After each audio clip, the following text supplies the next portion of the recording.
So hello everyone, कैसे आप सब लोग। उम्मीद है कि आप सब लोग अच्छे होंगे। तो आज हम बात करने वाले हैं अपने कैटरिंग सुपरवाइजर की एक्सपेक्टेड कट ऑफ की। Right, catering supervisor. तो इसके लिए मैं सबसे पहले बता दूं कि कट ऑफ के लिए वीडियो को पूरा देखना, समझना पड़ेगा भाई। 4-5 मिनट की वीडियो मैक्सिमम, तो इतना टाइम तो आप लगा सकते हो। सबसे पहले तो मैं आपको बता दूं भाई, कैटरिंग सुपरवाइजर में हमारी जो टोटल नंबर ऑफ पोस्ट थी वो सिर्फ 78 थी। तो जो लोग उम्मीद कर रहे हैं कि पिछली बार की तरह कट ऑफ इस बार भी हाई जाएगी या लो जाएगी, तो वो किन किन फैक्टर्स पे डिपेंड करती है वो मैं आपको बता देता हूँ। लास्ट टाइम में और इस टाइम में डिफरेंस ये है कि लास्ट टाइम हमारा कंपटीशन कम था, जो नंबर ऑफ कैंडिडेट थे वो कम थे भाई। इस बार हमारे जो कैंडिडेट है वो काफी लगभग डबल हो गए हैं। तो इस वजह से कंपटीशन बढ़ गया है। हमारी इस बार जो टोटल नंबर ऑफ सीट थी वो सिर्फ 78 थी। ठीक है।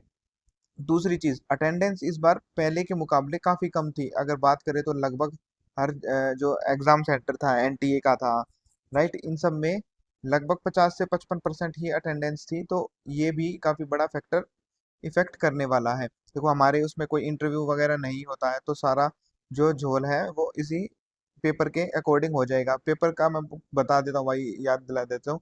रीजनिंग 15 की थी, जीके 15 की थी, इंग्लिश हिंदी 10-10 की थी, है ना। अच्छा, उसके बाद कंप्यूटर 10 का था। तो देखो, पहले इस सब्जेक्ट के बारे में बात कर रही है, ये 60 में से। देखो भाई, जीके बिल्कुल डुएबल थी हमारे पास। 12-13 नंबर आप कर सकते थे अगर आपने ठीक ठाक पढ़ाई कर रखी थी 8-10 महीने। जीके में मान सकता हूँ कि थोड़ी सी टफ थी। यहाँ से 6 से 7 नंबर लगभग एवरेज बन रहे हैं।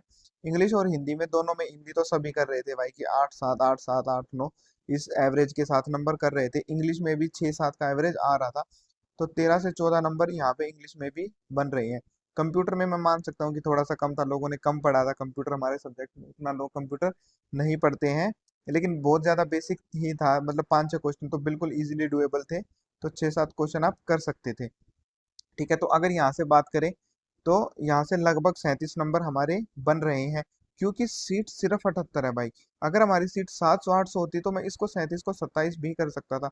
आपको हकीकत को जानना पड़ेगा। और डोमेन की बात करें तो डोमेन थोड़ा सा हार्ड मैं मान सकता हूँ, काफी हार्ड था।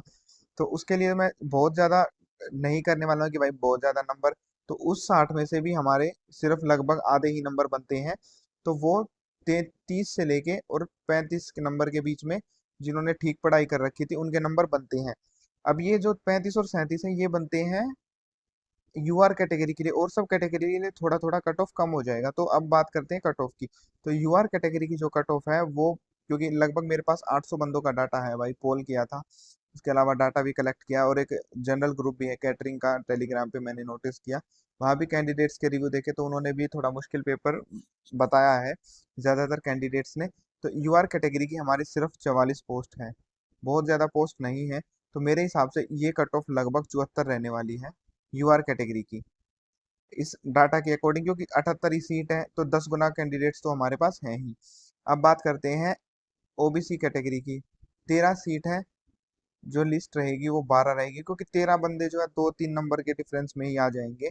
अब बात करते हैं ईडब्ल्यूएस। सिर्फ 7 सीट थी, तो ये लगभग 73 रहने वाली है, क्योंकि 7 सीट एक ही नंबर पे निकल जाएंगी।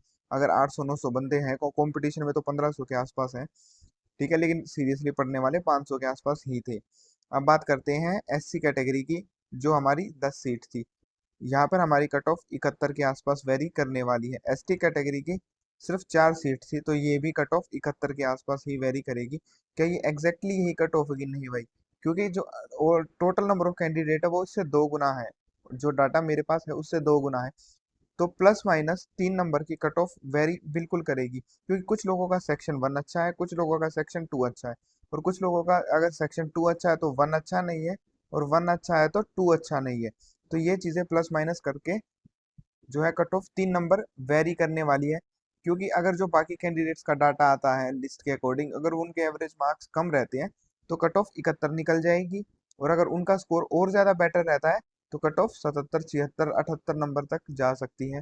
क्योंकि भाई अब इंटरव्यू तो होना नहीं है, डायरेक्ट डीवी और फिर ज्वाइनिंग, बहुत ज्यादा टाइम रिजल्ट में होगा नहीं। जून एंड में हमारा रिजल्ट भी आ जाएगा। और ऐसे ही 3 नंबर का कट ऑफ हर एक इसमें बार, अगर आप ये मान के चलिए, अगर आप यहाँ से 74 नंबर बन रहे हैं तो आप अपने आप को 99% सेलेक्ट मान सकते हैं। अगर 74 से ऊपर है तो वो सारे लोग सेलेक्ट होने वाले हैं। क्योंकि कुछ लोग ऐसे होंगे ST category, SC category, EWS और ओबीसी में जो 74 से ज्यादा लेंगे तो वो अपनी कैटेगरी छोड़ के जनरल कैटेगरी में सेलेक्ट होंगी। इसलिए यूआर कैटेगरी कट ऑफ थोड़ी हाई रहने वाली है।